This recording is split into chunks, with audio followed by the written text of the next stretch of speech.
parce que je saute du Poteau Noir. Donc c'est un endroit où on n'a pas beaucoup de repos parce que les conditions changent tout le temps, tout le temps.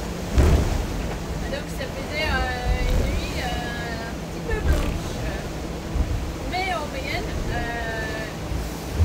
le sommeil, comment ça marche sur un bateau comme ça?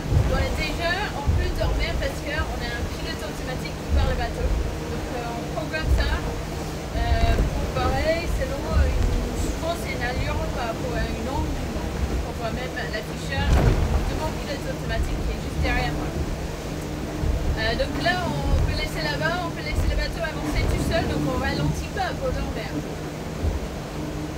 Sinon les outils nous doublent.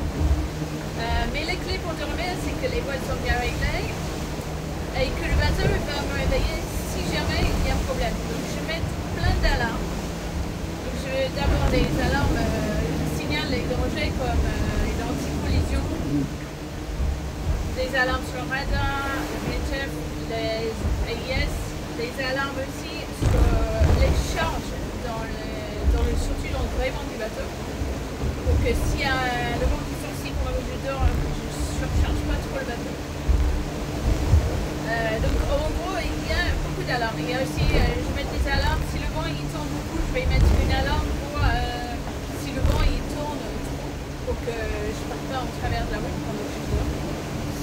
Et donc après ça, j'ai le réveil qui sonne super fort.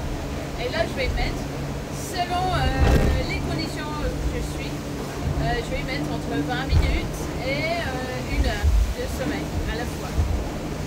Donc c'est du sommeil fractionné et parfois il faut beaucoup de fois de 20 minutes. Sinon, parfois si les conditions sont plus stables, on peut avoir plusieurs fois 1 heure.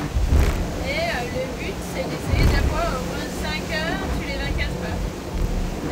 Bien sûr, il y a des journées où c'est plus cool, on peut dormir plus, surtout si on est fatigué, on a eu des conditions durables. Il y a des journées où c'est difficile de dormir assez, un peu comme il y a la nuit. Et là, il faut récupérer après. Donc l'idée, c'est qu'on dort de plusieurs blocs de sommeil. Et c'est pas que la nuit. Parce que parfois, comme il y a nuit, j'ai pas du tout dormi la nuit. Et du coup, aujourd'hui, j'enchaîne aussi les siestes. Je choque la boîte.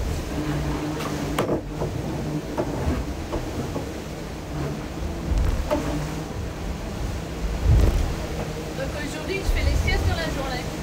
Mais là, il fait super chaud, donc c'est assez dur à dormir dans la journée. Donc je dors beaucoup mieux la nuit quand il fait un peu plus frais. Et puis dans le mer du Sud, bien sûr, j'ai un gros sac de couchage, j'ai des vêtements, des habits très chauds pour avoir assez chaud pendant que je dors. Et dans le bateau, j'ai plusieurs endroits pour dormir, soit dans la banette, soit dans mon siège que je peux incliner si il faut que je suis en veille pour un événement ou pour quelque chose. Je peux dormir dans le siège qui est vraiment tout proche du cockpit. Et puis parfois ici même, je dors sur ces petits sièges de veille dans le cockpit. Je fais des petites siestes. Peut-être là tout à l'heure, je vais faire une sieste aussi. À la fin de la journée, quand le soleil s'en va. Là, il fait trop chaud. Et voilà, je pense que c'est à peu près le temps pour le sommeil. Le but, c'est vraiment de ne pas être trop cramé. Parce que si on est fatigué, on prend les mauvaises décisions. Donc le cerveau, il marche moins bien. Et aussi physiquement, ce bateau, pour manœuvrer, il faut faire de la force. Et donc il faut bien dormir et il faut bien manger aussi. Donc l'alimentation, la nutrition, c'est aussi un clé pour bien dormir. Donc il faut tout ça va ensemble pour que le corps est en pleine forme. Moi ça va pas trop mal. Même avec un petit manque de sommeil dégageant, ça va, je suis pas trop cramée.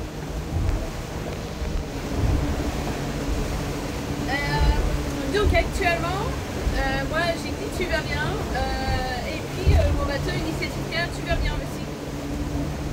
Je viens de faire, avant que le vent a rentré ce matin, un petit check partout dans le bateau, pour vérifier que tout allait bien, de tout à l'avant, à l'intérieur.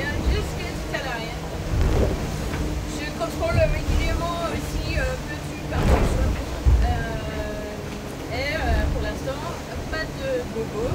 J'ai eu des petits bricolages de la usure, un petit peu d'entretien, mais ça c'est normal sur une course longue pour le Vendée Globe. Donc tout va bien pour, pour le bateau, aussi pour mes voiles et tous les cordages. Et on est prêt à attaquer l'Atlantique Sud. Alors, j'ai une petite question de l'école Curie à Toulouse, les CM2, ils voulaient savoir qu'est-ce que j'aime le plus sur le Vendée Globe. Je pense qu'il n'y a pas une seule chose sur le Vendée Globe que j'aime, c'est tout le Vendée Globe. Il y a plein de choses. Déjà, c'est le challenge de faire le tour du monde à la voile, tout seul sur un bateau, sans arrêter, c'est incroyable. Faire le tour du monde avec que le vent qui me pousse, c'est incroyable aussi. Donc il y a un côté aventure que j'adore. J'aime aussi la régate, la compétition. J'aime essayer de faire le mieux, aller le plus vite, sans rien casser bien sûr. Et puis j'aime la nature, donc on a de la chance quand on navigue dans les océans de voir les choses incroyables. Des poissons, des baleines, des requins, des oiseaux. Hier j'ai vu des cigognes qui volaient, je pense qu'ils étaient en migration. Donc on voit des choses magnifiques, les super levées de soleil, les couchers de soleil, il y a des moments incroyables, des choses qu'on a de la chance de voir avec plein milieu de l'océan. Et puis ce que j'aime aussi, c'est les bateaux. L'IMOCA, c'est vraiment un bateau génial qui va vite, qui a des foils, donc ça vole un peu tiède. C'est grâce à ça que ça permet d'aller aussi vite. Et c'est un bateau qu'on essaie d'améliorer tout le temps. Et celui-là, le bateau Lycée du Cœur, j'ai de la chance parce qu'il est vraiment fait pour moi, par mon équipe, et j'ai vraiment de la chance pour ça. Et j'aime bien la vie sur un bateau aussi. C'est un peu différent que la vie à terre. On ne dort pas toute la nuit, toutes les nuits. On mange un peu différemment. On se lave différemment. Mais c'est une vie qui est rigolo aussi et c'est un petit peu différent. C'est vraiment un privilège de faire ça et d'essayer ce style de vie de marin en mer pendant les mois. Voilà. Et j'ai une question de Thibaut qui demande pourquoi je suis toujours aussi émerveillée après d'avoir fait autant de courses, des courses et des courses. Je pense que c'est parce que la mer est incroyable, l'océan aussi et les bateaux aussi, j'adore ça. C'est vraiment mon passion et j'ai la chance que mon passion c'est mon métier. Donc chaque course est différente, même si j'ai déjà fait le Vendée Globe, j'ai jamais fait deux Vendée Globe pareil. On a des challenges différents. Là je fais avec un nouveau bateau qui est génial. C'est vraiment une super opportunité de faire ça et je ne m'ennuie pas dessus parce que j'adore ça. Et j'ai la chance que je suis encore capable parce que on peut dire qu'on peut être fatigué aussi, mais là je me sens en forme et capable de mener un bateau comme une Lycée du Cœur. Et tant que je suis comme ça, moi j'aime faire ça. Et c'est trop de la chance et j'adore de faire du bateau. Et en fait, en vrai, même pendant les vacances, je pars en croisière. C'est pas le même bateau, mais en vacances, je vais faire du bateau. Il fait encore chaud et je divale mes fruits. J'ai quelques mauvaises surprises. Là, c'était un pamplemousse. Je crois. C'était un pamplemousse parce que c'est marqué P dessus.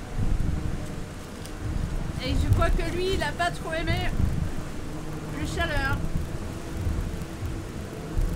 Par contre, je pense que à moitié du fruit est peut-être pas mal. Je vais le couper. Et voilà. J'ai un petit morceau de pamplemousse. C'est mieux que rien.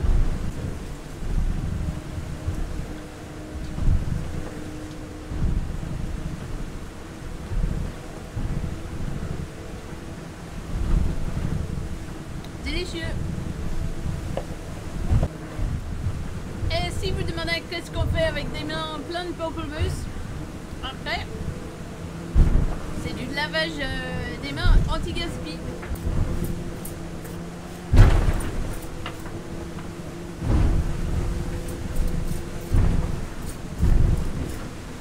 Ça marche même avec un peu de savon.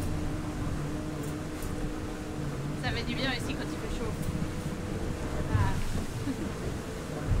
Bah, bon après-midi ou bonne soirée là-dessus.